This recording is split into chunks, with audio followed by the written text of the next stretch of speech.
नमस्कार, मी Suresh Thamke. Ground zero या विशेष बातमीपत्रात आपलं स्वागत। ऊसाचा हंगाम जवळ आला की पश्चिम महाराष्ट्र दरवर्षी पेटतो।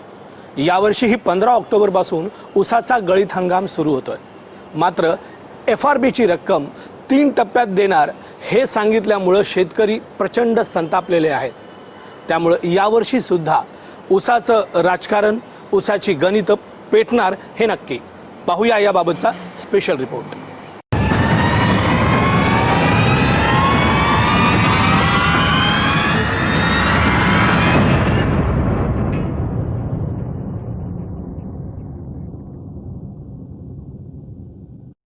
सहकारी साखर कारखाने अडचणीत आहेत अशी ओरड प्रत्येक वर्षी कारखानदार करतात, तर आपल्या हक्काचे पैसे मिळावेत म्हणून शेतकरी संघर्ष दरवर्षी करतात। यावर्षी सुद्धा ऊस दराचा हा जो संघर्ष आहे तो नक्की पेटणार आहे। 15 ऑक्टोबर पासून ऊस हंगाम सुरू करायला मंत्री समितीने परवानगी दिली आणि त्यानंतर आता काही दिवसच उरले असल्यामुळे साखर कारखान्यांच्या ठिकाणी ऊस हंगाम सुरू करण्यासाठी लगबग सुरू असताना पाहायला मिळते। या ठिकाणी पाहायला गेलं तर सगळे कर्मचारी आहेत ते या मशिनरी ठीकठाक करताना या ठिकाणी दिसून येत आहेत। मोठ्या प्रमाणात मनुष्यबळ साखर कारखान्यासाठी लागतं आणि दररोज आहे तो लाखो टन या ठिकाणी क्रशिंग होत असतं। या सगळ्या पार्श्वभूमीवरती या सगळ्या मशिनरी आहेत त्या गेल्या काही दिवसापासून बंद होत्या आणि त्या सुस्थितीत ठेवणं गरजेचं आहे आणि त्या अनुषंगानं या ठिकाणी आता युद्ध पातळीवरती काम सुरू असल्याचं पाहायला मिळते। दुसऱ्या बाजूला या ठिकाणी काही बैलगाड्या सुद्धा आपल्याला या ठिकाणी दिसून येतात। ऊस गाळप हंगामासाठी एकीकडे कारखाने सज्ज झालेले असतानाच दुसरीकडे स्वाभिमानी शेतकरी संघटनेने ऊस परिषदेची तयारी सुरू केली आहे। दरवर्षी साखरेच्या दराप्रमाणे बाजारभावातल्या दराप्रमाणे आम्हाला FRP मिळावी यासाठी ऊस परिषद घेतली जाते। ऊस परिषदेकडे आता सगळ्यांचं लक्ष लागून राहिलंय। जे या वर्षीच्या गळीत हंगामामध्ये 10% रिकव्हरीला आपल्याला 2850 रुपये मिळणार आहेत आणि पुढल्या प्रत्येक टक्का रिकव्हरीला 285 रुपये मिळणार आहेत। गतवर्षीपेक्षा यावर्षी FRP वाढलेले आहे। मागील वेळेला मागील हंगामामध्ये साखरेचे दर 3100 रुपये होते, आता शासनाने ते 3300 रुपये करून दिले आहेत। म्हणजे 200 रुपये साखर कारखान्यांना भाव वाढलेला आहे। गतवर्षीच्या 115 लाख मेट्रिक टन साखरेचा जो साठा शिल्लक आहे याचं कुलीत साखर कारखाने आता पुढे करायला लागलेले आहेत याची आम्हाला जाणीव आहे। पण त्या 115 लाख मेट्रिक टन साखरेला या वर्षीच्या शासनाच्या निर्णयानुसार 200 रुपये भाव वाढून मिळणार आहे। म्हणजे शिल्लक साखरेचा साठा हा सुद्धा साखर कारखान्यांना फायदाच देऊन जाणार आहे। जास्तीत जास्त दर मिळावा, ऊसाला भाव मिळावा यासाठी शेतकरी संघटना आक्रमक होत असताना कारखानदारी मात्र अडचणीत आहे अशा पद्धतीचं अभ्यासक सांगतात।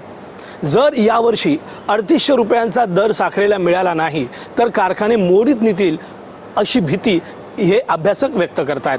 केंद्र शासनाने गेल्या 2 वर्षांमध्ये काही मदत केलेली आहे की एक्सपोर्ट सबसिडी देऊन एक्सपोर्ट साखर बाहेर घालवली किंवा बफर स्टॉक केला आणि काही पूर्वी जे 2 रुपयानं मध्यंतरी 29 ते 3100 पण दर केला। पण आता एकंदरीत साधारणतः 36-37 इथपर्यंतचा दर करणं गरजेचं आहे। म्हणजे आमच्या साखर संघामार्फत केंद्र शासनाला जे आमचं निवेदन दिलेलं आहे किंवा आमची मागणी दिली आहे त्यामध्ये जवळजवळ 3800 रुपये दर व्हायला पाहिजे। कारण मागची कर्ज फेडायची आहेत, मागचे तोटे आहेत ते पण काढून वायपअप व्हायला पाहिजेत। त्या दृष्टिकोनातून 3800 रुपये दर झालं तर व्यवस्थित चालेल ना, अन्यथा देशातील टेक्सटाईल नंतर 2 नंबरचा उद्योग साखर उद्योग आहे की तो ठप्प झाल्याशिवाय राहणार नाही। कारखानदारी अडचणीत असल्याचं कारखानदार आणि अभ्यासकांचं मत असलं तरी हे मत शेतकरी संघटनांना मात्र पटत नाही। उलट हे कारखानदार शेतकऱ्यांचं शोषण करतायत अशा पद्धतीचं स्वाभिमानी शेतकरी संघटना आणि इतर ज्या काही शेतकरी संघटना आहेत त्यांचं ठाम म्हणणं आहे। साखर कारखानदारीची जरी वाईट अवस्था असली, विपन्न अवस्था असली तरी ऊस मात्र प्रत्येक वर्षी वाढतो। ऊसाचं पीक अमाप घेतलं जातं, ऊसाचे गणित जी आहेत ती कमी होत नाहीत। जर कारखानदारी अडचणीत असेल, दर मिळत नसेल तर ऊस का लावला जातो हे मात्र कोडं आहे। अशा स्थितीमध्ये याची कारणं विविध आहेत। एकतर शेतकऱ्यांना दुसऱ्या शेतीचा पर्याय नाही किंवा ते त्या पद्धतीचा प्रयत्न करत नाहीत। शिवाय मतांच्या राजकारणासाठी कारखान्यांचे डोलारे मात्र त्याच पद्धतीने उभे केले जातात। एका बाजूला साखर कारखानदारी आणि दुसऱ्या बाजूला शेतकरी अशा पद्धतीचा तिढा याही वर्षी निर्माण होणार आहे। कारण यावर्षी मुबलक प्रमाणात ऊस पश्चिम महाराष्ट्रामध्ये उपलब्ध आहे. मात्र बाजारातले साखरेचे भाव पाहता आणि शेतकऱ्यांना अपेक्षित दर पाहता यामध्ये मोठा समन्वय साधून त्यावर तोडगा काढण्याची गरज निर्माण झालेली आहे. प्रत्येकदा साखर कारखान्यांना केंद्र सरकारच्या भूमिकेला सामोरं जावं लागतं. केंद्राचं आयात निर्यात धोरण कारखानदारीच्या मुळावर येतं. भावातील चढ उतार असेल, आयात निर्यात धोरणातील तफावत असेल, यामुळं दरवर्षी कारखान्यांना फटका बसतो. केंद्र सरकारने कारखान्यांचे 850 कोटी रुपये थकवले आहेत. बफर स्टॉक आणि निर्यात यातली तफावत आहे. यामुळं कारखाने अडचणीत आले आहेत. हे पैसे मिळावेत अशी मागणी कारखानदार करतायत. केंद्र शासनाकडून आमच्या 3-4 मागण्या महत्वाच्या आहेत. एक म्हणजे MSP वाढवा, 2 नंबर म्हणजे बफर स्टॉक करा, कारण साखरेचे स्टॉक जवळ फार वाढलेले आहेत आमच्याकडे. ते बफर स्टॉक केलं तर बाजारात येणारी साखर थांबते, त्यामुळे बाजारातले साखरेचे दर थोडे स्थिर राहतील. तिसरा मुद्दा की आमच्या कर्जाचं पुनर्गठन करा. चौथा की आपल्याला परत एवढाच 40-50 लाख 60 लाख एक्सपोर्ट करायला परमिशन द्या, अनुदान द्या.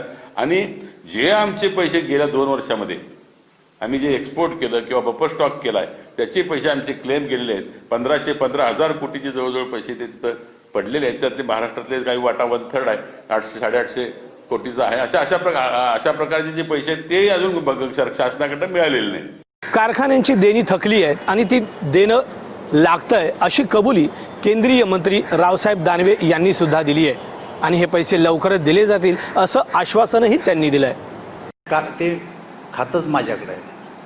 केंद्र सरकार कुठे देणार नाही, केंद्र सरकारकडं जी साखर आपण एक्सपोर्ट केली आणि जो बफर स्टॉक केला आणि त्याचं जे इन्शुरन्स आहे, अशी काही देणी केंद्र सरकारकडं आत्ता आहेत. पण कारखान्याने जसे त्याचे प्रस्ताव दाखल केले, अजूनही काही कारखान्याचे प्रस्ताव येणे बाकी होते. आत्ता ते प्रस्ताव आले, सरकार आत्ता तरतूद करतं यावेळेस. केंद्र सरकारने थकवलेले पैसे आणि राज्यांची थक हमी या विविध कारणांमुळे कारखाने अडचणीत आहेत असं सांगत यावर्षी 3 टप्प्यात FRPची रक्कम देऊ अशी भूमिका कारखान्यांनी घेतली आहे. 3300 करा, पण 3300 मध्ये काय होणार नाही.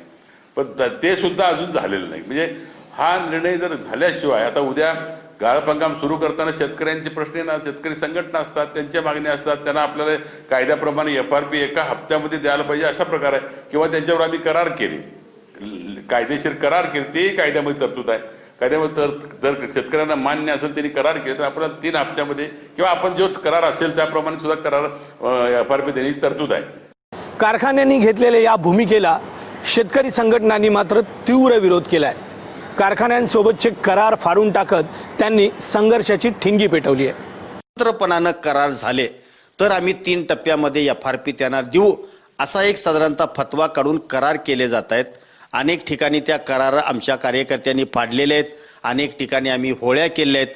कालच आमचा निर्णय राजू शेट्टींच्या सदनामध्ये झालेल्या बैठकीमध्ये आम्ही घेतलेला आहे की कारखानदारांना जर ते एका बाजूने शेतकरी आणि कारखाने यांच्यामध्ये जर करार करून घेत असतील तर आमच्यावरती धाकधपटशा दाखवून तुमचा ऊस करार नोंद केला जाणार नाही अशी भीती दाखवून आम्ही सह्या केलेल्या आहेत. याची आम्हाला मान्यता नाही असे प्रतिकरार शेतकऱ्यांचे स्वाभिमानी शेतकरी संघटना करणार आहे.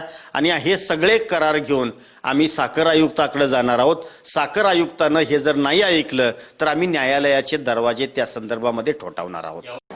ऊस कारखानदारी समोर यावर्षी कोरोनाच्या संकटाचा नवा प्रश्न उभा राहिला आहे. त्यामुळं ऊसतोड कामगारांसाठी कोविड सेंटर उभारणं, त्यांच्या आरोग्याची काळजी घेणं हे कारखान्यांच्या माथी आलंय. त्यामुळं नेमकं काय करावं हे कारखाने पाहतात. तर दुसरीकडं जोपर्यंत आपल्या मागण्या पूर्ण होत नाहीत तोपर्यंत कोयता हातात घेणार नाही अशा पद्धतीचा निर्धार ऊसतोड कामगारांनी केलाय. कोरोना चौकशी उपचाराचं सेंटर प्रत्येक कारखान्यावरती सुरू झालं पाहिजे. सॅनिटायझर, मास्कची सुविधा झाली पाहिजे. तोडणी वाहतुकीच्या दरवाढीचा करार यावर्षी होणं अपेक्षित आहे. तो करार हंगाम सुरू होण्याच्या आधी झाला पाहिजे. आणि कल्याणकारी महामंडळ जे सरकारने जाहीर केलेलं आहे त्याची कार्यवाही सुरू झाली पाहिजे, नाव नोंदणी सुरू झाली पाहिजे. या गोष्टी झाल्याशिवाय राज्यातील ऊस तोडणी कामगार हातात कोयता घेणार नाही, खुरपं घेणार नाही किंवा गाव सोडणार नाही अशी भूमिका महाराष्ट्र ऊस तोडणी वाहतूक कामगार संघटनेने घेतलेली आहे. 10 स्त्रेत येऊन हा संपाचा निर्णय केलेला आहे. आणि म्हणून महाराष्ट्र सरकार आणि राज्य साखर संघ यांनी या मागण्यांच्या बाबतीमध्ये गांभीर्याने चर्चा करून नवीन करार केला पाहिजे. ऊसतोड कामगारांप्रमाणेच असंघटित ऊस वाहतूकदार कामगारांनीही आता आंदोलनाचं पाऊल उचललंय. ज्याप्रमाणे अन्य कामगारांना न्याय मिळतो त्याचप्रमाणे आम्हालाही न्याय मिळावा या मागणीसाठी ऊसतोड वाहतूकदार कामगारांनी सुद्धा आता आंदोलनाचा पवित्रा घेतलाय. ऊसतोड कामगाराला, वाहतूकदाराला आणि मुकादमाला कायदा होत नाही, हे दुर्दैव आहे या देशाचं. या राज्यामध्ये आता आम्ही राज्य सरकारच्या पुढे हाच प्रश्न घेऊन जाणार नाही की याला कायदेशीर अधिष्ठान द्यावं. लोक कोणी पळून गेले तर त्याला कंपनी ऍक्टच्या अंदर आणायचं का असंघटित कामगाराच्या अंतर्गत आणायचं? कोणत्या कंपनी सेक्रेटरीने अभ्यास करावा, राज्य सरकारने अभ्यास करावा आणि याला कायदा करावा, ही आमची प्रमुख मागणी आहे. ऊस आणि आंदोलन हे समीकरणच रूढ झाले. दरवर्षी ऊस दरावरून राज्यात आंदोलन पेटतं. यावर्षी सुद्धा 16 ऑक्टोबरला राजू शेट्टी यांनी ऊस परिषद घेतली आहे. ऊस परिषदेनंतर हे आंदोलन अधिक तीव्र होणार हे नक्की. ऊस परिषद ही होणारच. गेल्या 20 वर्षाच्या तपश्चर्येचा काळ डोळ्यासमोर ठेवता ऊस परिषदेतल्या निर्णयावरच साखर कारखाने चालू होण्याचा इतिहास आहे. तर यावर्षीचं कोरोनाचं संकट, सरकारनं घातलेली काही बंधनं, ही सगळी डोळ्यासमोर ठेवून ऊस परिषद कशा पद्धतीनं घ्यावी या संदर्भामध्ये आम्ही निश्चितपणानं विचारविनिमय करणार आहोत. पण ऊस परिषद ही होणारच. त्यामुळे मंत्री समितीनं किंवा राज्य सरकारनं जरी 15 तारखेपासून साखर कारखाने सुरू करण्यास परवानगी दिली असली, गळीत हंगाम सुरू होणार असला तरी या तारखेला साखर कारखान्याचे धुराडे पेटणार का हेच पाहणं आता महत्त्वाचं ठरणार आहे. आणि त्याचकडे पश्चिम महाराष्ट्रातल्या सगळ्या ऊस उत्पादक शेतकऱ्यांचं लक्ष लागून राहिले आहे. कॅमेरामन संदीप पाटीलसह ज्ञानेश्वर साळोके, जय महाराष्ट्र, कोल्हापूर.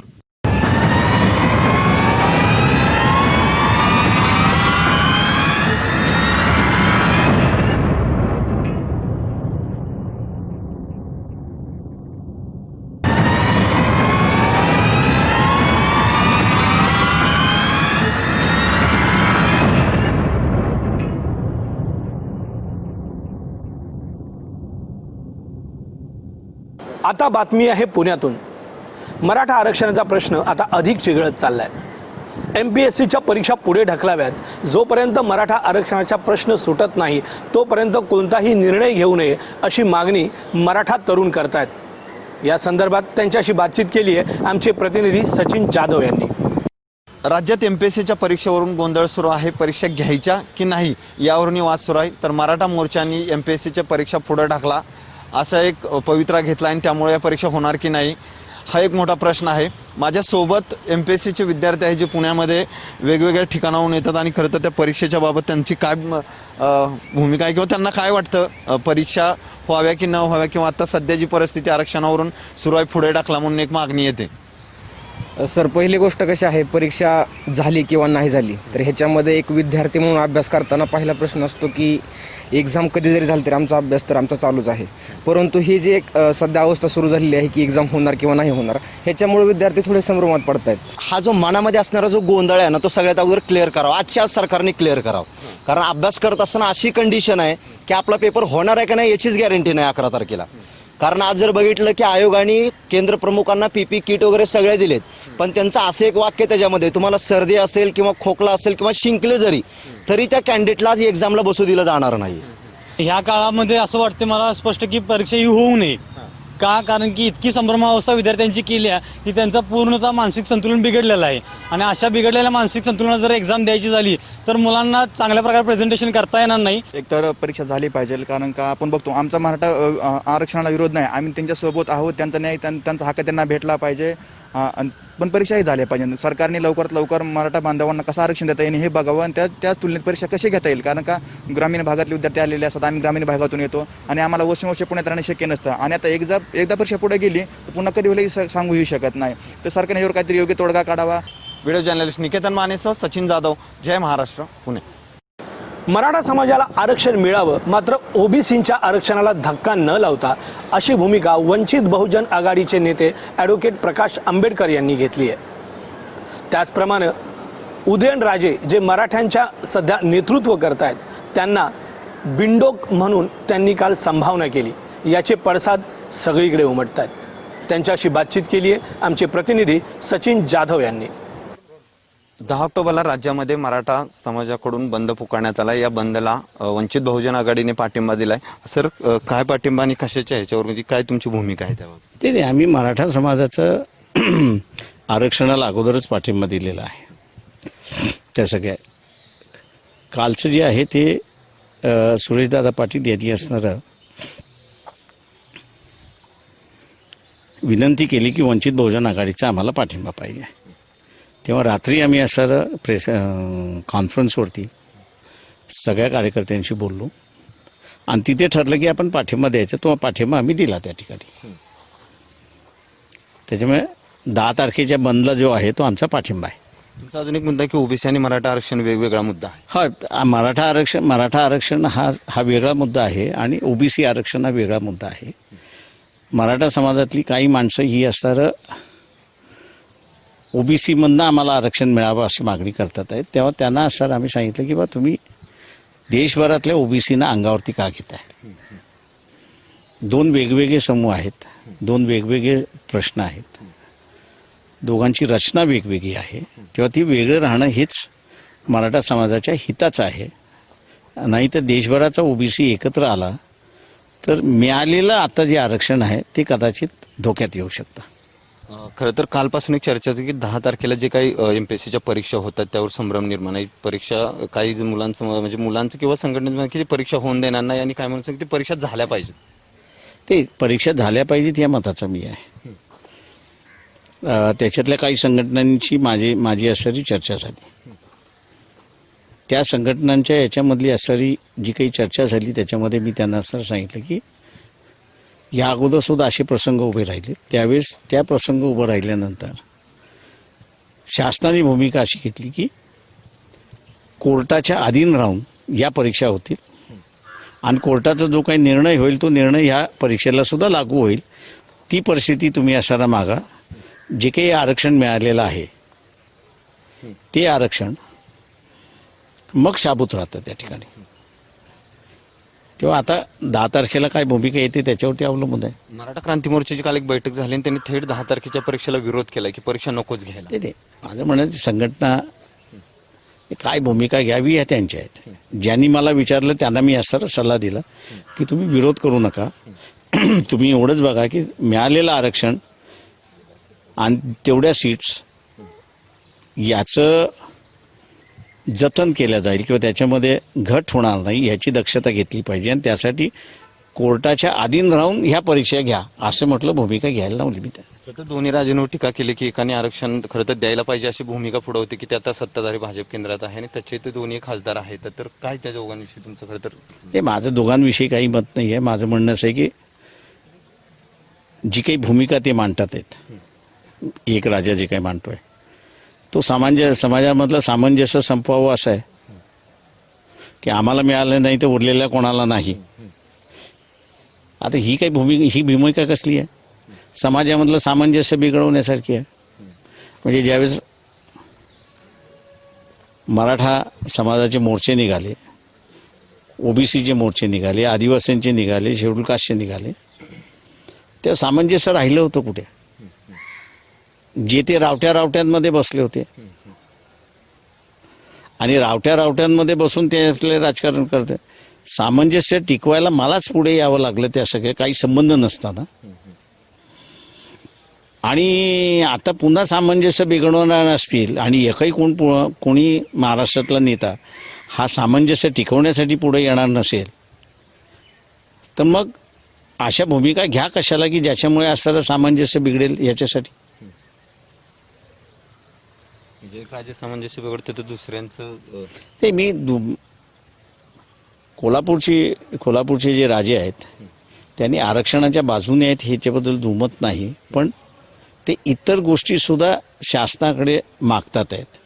तेव्हा शासनाला डायव्हर्ट करण्यासाठी संधी देतात आहेत असं मला स्वतःला असं वाटते.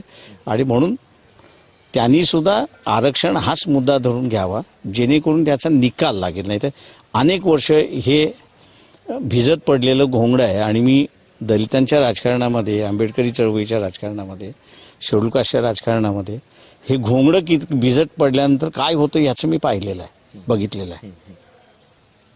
नक्कीच मराठा आरक्षणाच्या बाबत 10 तारखेला जो काही बंद होतोय त्याला वंचित बहुजन आघाडीचा पाठिंबा आहे. व्हिडिओ जर्नलिस्ट निकेतन मानेसह सचिन जाधव, जय महाराष्ट्र, पुणे.